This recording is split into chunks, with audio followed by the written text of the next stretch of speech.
عمرو بن دینار نے کہا، ہم نے جابر بن عبداللہ سے بھی یہ مسئلہ پوچھا تو آپ نے بھی یہی فرمایا کہ وہ بیوی کے قریب بھی اس وقت تک نہ جائے جب تک صفا اور مروہ کی سعی نہ کر لے۔ صحیح بخاری حدیث نمبر 396۔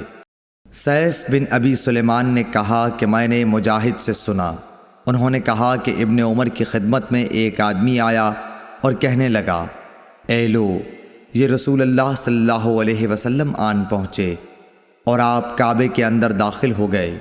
ابن عمر نے کہا کہ میں جب آیا تو نبی کریم صلی اللہ علیہ وسلم کعبے سے نکل چکے تھے۔ میں نے دیکھا کہ بلال دونوں دروازوں کے سامنے کھڑے ہیں۔ میں نے بلال سے پوچھا کہ کیا نبی کریم صلی اللہ علیہ وسلم نے کعبے کے اندر نماز پڑھی ہے؟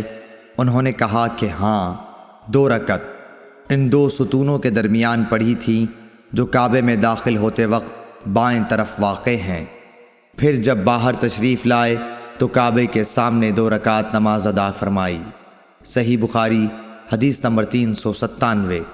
عطا بن ابی رباح نے کہا کہ میں نے ابن عباس رضی اللہ تعالیٰ عنہ سے سنا کہ جب نبی کریم صلی اللہ علیہ وسلم کعبے کے اندر تشریف لے گئے تو اس کے چاروں کونوں میں آپ نے دعا کی اور نماز پڑھی۔ پھر جب باہر تشریف لائے تو 2 رکعت نماز کعبے کے سامنے پڑھی اور فرمایا کہ یہی قبلہ ہے۔ صحیح بخاری حدیث نمبر 398۔ حضرت برا بن عازب رضی اللہ تعالیٰ عنہ سے روایت ہے کہ نبی کریم صلی اللہ علیہ وسلم نے 16 یا 17 ماہ تک بیت المقدس کی طرف منہ کر کے نمازیں پڑھیں، اور رسول اللہ صلی اللہ علیہ وسلم دل سے چاہتے تھے کہ کعبے کی طرف منہ کر کے نماز پڑھیں۔ آخر اللہ تعالیٰ نے یہ آیت نازل فرمائی، ہم آپ کا آسمان کی طرف بار بار چہرہ اٹھانا دیکھتے ہیں۔ پھر آپ نے کعبے کی طرف منہ کر لیا، اور احمقوں نے جو یہودی تھے کہنا شروع کیا کہ انہیں اگلے قبلے سے کس چیز نے پھیر دیا۔ آپ فرما دیجئے کہ اللہ ہی کی ملکیت ہے مشرق اور مغرب، اللہ جس کو چاہتا ہے سیدھے راستے کی ہدایت کر دیتا ہے۔ جب قبلہ بدلا تو ایک شخص نے نبی کریم صلی اللہ علیہ وسلم کے ساتھ نماز پڑھی۔ پھر نماز کے بعد وہ چلا اور انصار کی ایک جماعت پر اس کا گزر ہوا جو عصر کی نماز بیت المقدس کی طرف منہ کر کے پڑھ رہے تھے۔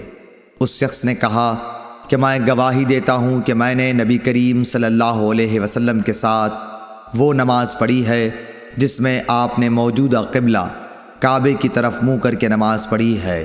پھر وہ جماعت نماز کی حالت میں ہی مڑ گئی اور کعبے کی طرف منہ کر لیا۔ صحیح بخاری حدیث نمبر 399۔ جابر بن عبداللہ نے فرمایا کہ نبی کریم صلی اللہ علیہ وسلم اپنی سواری پر خواہ اس کا رخ کسی طرف ہو نفل نماز پڑھتے تھے، لیکن جب فرض نماز پڑھنا چاہتے تو سواری سے اتر جاتے اور قبلے کی طرف منہ کر کے نماز پڑھتے۔ صحیح بخاری حدیث نمبر 400۔